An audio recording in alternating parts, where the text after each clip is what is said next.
You're in for a treat. Phil Schneider has 17 years experience working in the government black projects. He carried a level 3 security clearance. He's a former government geologist and engineer in the black projects, underground bases at areas 51, S4, and Los Alamos. He's going to expand your mind here this morning. Please welcome Mr. Phil Schneider. I'm Phil Schneider. I spent 17 years in black budget programs, government geologist, as engineer, structural engineer with aerospace applications, self-taught metallurgist, became kind of famous in my own right. I basically would have a set of notes here, but they're unavailable in all this melee. Up here I have different artifacts explaining some of them are alien metals that have been produced both on this planet and the confines of outer space that are now used in all stealth aircraft. All stealth aircraft, for instance, all black jets, what you're seeing of black helicopters and the like, the skins and the coatings and the residues that are used predominantly in the aircraft themselves, in the airframes and the rotor blades and the fans, and in some cases in submarines, special titanium hulls in the Phoenix class submarines now. All this has come from alien technology. 1947 is what the public has been told. Something crashed in the backyard in New Mexico, a place called Roswell, New Mexico. Unfortunately, that's what the public's been told. The military's known about the alien question for the better part of 70 years, and they first saw their glimpse of what was going on as early as 1909 in the American Southwest. Now, Army cavalry evidently were chasing some bandits, and they entered this cave.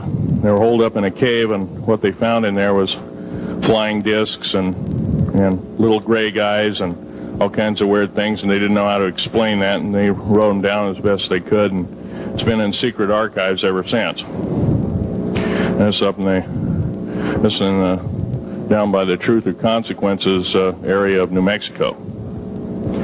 Well, the alien thing is more than just what I'd call a non-visible threat. We on the surface, first of all information dealing with alien or alien reproduced technology or alien reproduced vehicles or any other kinds of things well hidden from the American public. Our black budget, for instance, garners $1.023 trillion every 2 years. It's over $500 billion a year. Right now, there are 131 active deep underground military bases in the United States. There's 1,477 of them worldwide. Each one has an average cost of $17 to $19 billion. Each one is built in the site. It used to be it'd take a year to 2 years to build each one, and now they're capable of building a couple of them a year with sophisticated methods. My colleague Al Bielek has actually been on some of the high-speed railways, the magneto-leviton trains that connect all the deep underground military bases within the United States. He's been on a Mach 2 train and floats off of a single rail at 3/4 of an inch off the rail, and is what you'd call high-tech. We have nothing like this on the surface. The public basically has been totally lied to.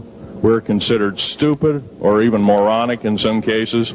It's got to stop. If we're going to gain our country back, we must, and I repeat, must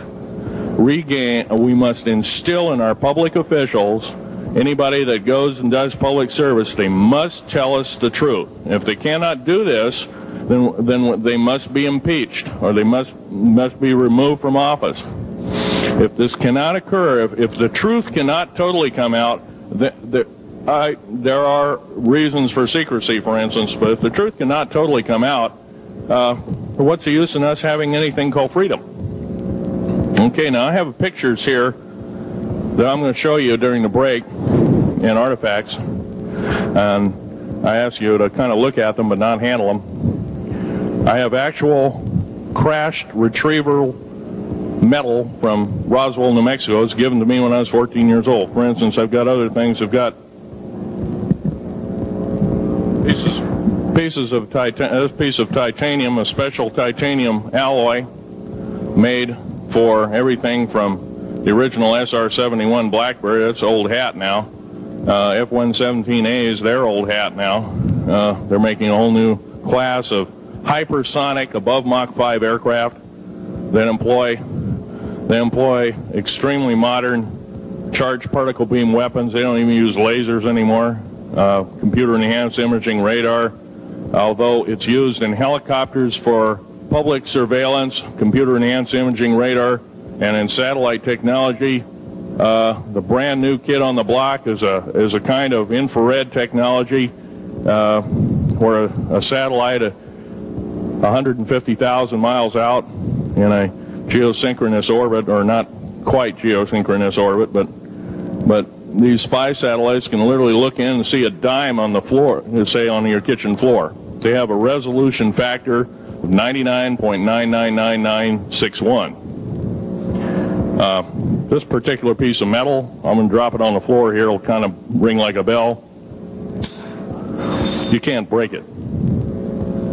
Withstand temperatures in excess of 7,500 degrees Fahrenheit. It has niobium in it. It also has mironite in it, element 123. Yeah, please do. It's in a non-crystalline form. This is just kind of a dripping out of the main crucible.